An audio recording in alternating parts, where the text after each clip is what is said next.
Market లో invest చేసి మీ డబ్బులు డబుల్ చేసుకోవాలనుకుంటున్నారా? సుందరరామిరెడ్డి గారి లైవ్ సెమినార్ కి అటెండ్ అవ్వండి.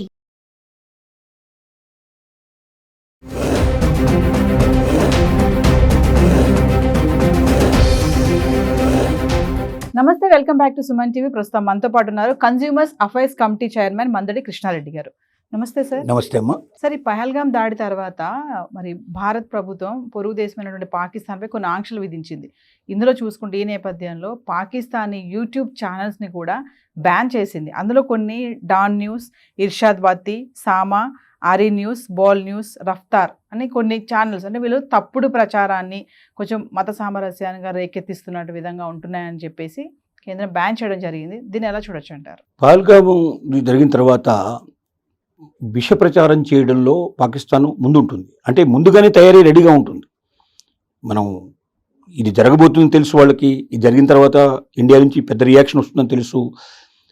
అయితే ఇంత పెద్ద ఎత్తున రియాక్షన్ వస్తుందని వాళ్ళు ఊహించలేదు. ఇది వచ్చేసరికి ఏమైందంటే భయపడిపోయింది.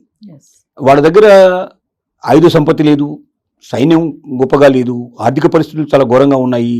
ఈ పరిస్థితుల్లో భారతదేశం మీద యుద్ధం చేసి మనం గెలవలేము కాబట్టి ఏదైనా ఇండైరెక్ట్గా ప్రపంచంలో భారతదేశాన్ని దుయ్యబట్టి చెడు చేసి భారతదేశం వీటన్నిటికీ కారణమని చెప్పి, అంటే దొంగని అరిచినట్టుగా ఉండాలనే ప్రయత్నం చేస్తోంది. దాంట్లో భాగంగానే వాళ్ళకు యూట్యూబ్ ఛానల్స్ ఏవైతే ఉన్నాయో అక్కడ ఇక్కడ బాగా ముస్లిమ్స్ కనెక్ట్ అయి ఉండేటువంటివి ఎక్కువగా ఉంటాయి. అంటే అక్కడంతా పాకిస్తాన్ అంతా కూడా ముస్లిం దేశం కాబట్టి ఇక్కడ ఉన్న భారతదేశంలో ఉన్న ముస్లింలు కానీ, ఇంకా ప్రపంచ దేశాల్లో ఉండే ముస్లింలు కానీ, మిగతా దేశాలన్నింటిలో కూడా ఒక రెచ్చగొట్టే వాతావరణాన్ని క్రియేట్ చేయాలి. అంటే పహల్గామ్ అనేది మనమే చేసుకున్నామని, వాళ్ళు చేయించింది కాదని, భారతదేశంలో ఉండేటువంటి వాళ్ళే కావాలని ప్రభుత్వమే దీనికి ఒక ఈ రకంగా చేసి పాకిస్తాన్ బ్లేమ్ చేయాలని ప్రయత్నం చేస్తుందనేది ఒక ఆలోచన. ముఖ్యంగా భారతీయులోని వెతికి కాల్చాలని చెప్పడానికి అది కూడా అభూత కల్పనే అని, అలా జరగలేదని, కొంతమందితో మనం చెప్పించామనేటువంటి ఇలాంటి రకరకాల వదంతులు వ్యాపింపజేస్తూ దీనికి అందరికీ భారతదేశమే కారణం, భారతదేశం పాకిస్తానీయులను బతకనివ్వదు లేదా ముస్లింలను బతకనివ్వదు, ఇక్కడున్న ముస్లింలను కూడా రెచ్చగొట్టే ప్రయత్నం చేస్తూ ఉన్నారు. అంటే మీరంతా మేల్కోరండి, మీరు భారతదేశానికి వ్యతిరేకంగా మీరు రండి, మాతో చేయగలపండి, మనం అందరం కలిసి అపూర్వమైనటువంటి పాకిస్తాన్ నిర్మిద్దాం, అంటే భారతదేశాన్ని కూడా కలుపుకొని నిర్మిద్దాం, పెద్ద దేశమైన పాకిస్తాన్ని పెద్ద దేశంగా మనం తయారు చేద్దాం. బంగ్లాదేశ్ ఒకప్పుడు ఇవన్నీ కలిసి ఉండేవి, బంగ్లాదేశ్ పాకిస్తాన్ అన్ని కూడా భారతదేశంలో అంతర్భాగంగా ఉండేవి.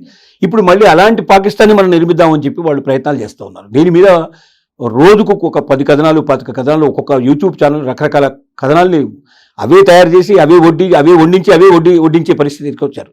ఇలాంటి పరిస్థితుల్లో వాటిని బ్యాన్ చేయకపోతే ఇవి ఇంకా చాలా ప్రమాదకరమైన పరిస్థితి ఏర్పడుతున్న ఉద్దేశంతో ఆల్మోస్ట్ 20కి పైగా ఛానల్స్ని ఇమీడియట్గా స్టాప్ చేశారు. ప్రతిరోజు ఏరుతున్నారు. ప్రతిరోజు ఎవరైతే విష ప్రచారం చేయడానికి సిద్ధపడుతున్నారో వాళ్ళందరినీ దృష్టిలో పెట్టుకొని దాన్ని బ్యాన్ చేయడానికి ప్రయత్నం చేస్తూ ఉంది. అంతర్జాతీయంగా బయటకు వెళ్ళడానికి వీలు లేకుండా చేయడానికి ప్రయత్నాలు జరుగుతున్నాయి. అయితే మనం భారతదేశం బ్యాన్ చేసినంత మాత్రం భారతదేశంలో మాత్రం బ్యాన్ చేయగలం, కానీ ఇతర దేశాల్లో మనం బ్యాన్ చేయలేం, అది మన వల్ల కాదు కదా. కాబట్టి ఇది వార్త పోకుండా ఉండదు, వార్తలు పోతుంటాయి, కానీ భారతదేశం మీద ఎఫెక్ట్ ఎక్కువ పడకుండా ప్రయత్నం అయితే కంటిన్యూ అవుతోంది. ఈ ప్రయత్నాల్లో కొంతమంది, కానీ ఒక ఆనందకరమైన విషయం అంటే గతంలో కన్నా ఇప్పుడు మన కాశ్మీర్లో చూసుకున్నా కూడా, కాశ్మీర్లో ఇంతకుముందు విపరీతంగా భారతదేశం మీద హేట్ బాగా అసహ్యం, అంటే వాళ్ళు విపరీతంగా కోపం ప్రదర్శించేవాళ్ళు, రాళ్ళు తీసుకొని మన సైనికులను కొట్టేవాళ్ళు, తర్వాత ఎక్కడ ఏ ఛాన్స్ వస్తే ఆ ఛాన్స్లో మనకు వ్యతిరేకంగా నిరసనలు తెలియజేసేవాళ్ళు. కానీ ఇప్పుడు ఆశ్చర్యకరమైన విషయం ఏంటంటే కాశ్మీర్లో దాదాపుగా మ్యాక్సిమం పర్సంటేజ్ ఆఫ్ పీపుల్ వాళ్ళు పూర్తిగా దీనికి వ్యతిరేకంగా నిరసనలు తీసుకొస్తున్నారు, వ్యతిరేకంగా పాకిస్తాన్కి వ్యతిరేకంగా ప్రదర్శనలు ఇస్తున్నారు. అంటే ఒక విచిత్రమైన విషయం, 3-4 సంవత్సరాల లోపల ఎంత మార్పు వచ్చిందంటే, ఆర్టికల్ 370 కింద ఎప్పుడైతే మనం రాజ్యాంగాన్ని మార్చామో అక్కడ దాన్ని విడదీసి కాశ్మీర్లో మనకున్నటువంటి కాశ్మీర్ విడగొట్టి ఒక జమ్మూ కాశ్మీర్ రాష్ట్రంగా ఉన్నా కూడా మిగతాది కేంద్రపాలిత ప్రాంతంగా చేసిన తర్వాత నిరుద్యోగ సమస్య లేకుండా చేసడం, బాగా వ్యాపారాలు పెంచడం, టూరిజం పెంచడం, ఇవన్నీ జరిగినప్పుడు అక్కడ ప్రజలు కూడా గుర్తించి మనకు సపోర్ట్ ఇస్తున్నారు. అలాగే భారతదేశంలో ముస్లిం ఎవరైతే ఉన్నాయో, పెద్ద పెద్ద ముస్లిం సంబంధించినటువంటి సంఘాలు ఏవైతే ఉన్నాయో, యూనియన్స్ ఏవైతే ఉన్నాయో, వీళ్ళు కూడా పాకిస్తాన్కు వ్యతిరేకంగా ఇది జరగడానికి వీల్లేదు, భారతదేశం మీద, మా దేశం మీద ఇలాంటి అటాక్ చేయడానికి వీల్లేదు అంటూ నిలదీస్తున్నారు.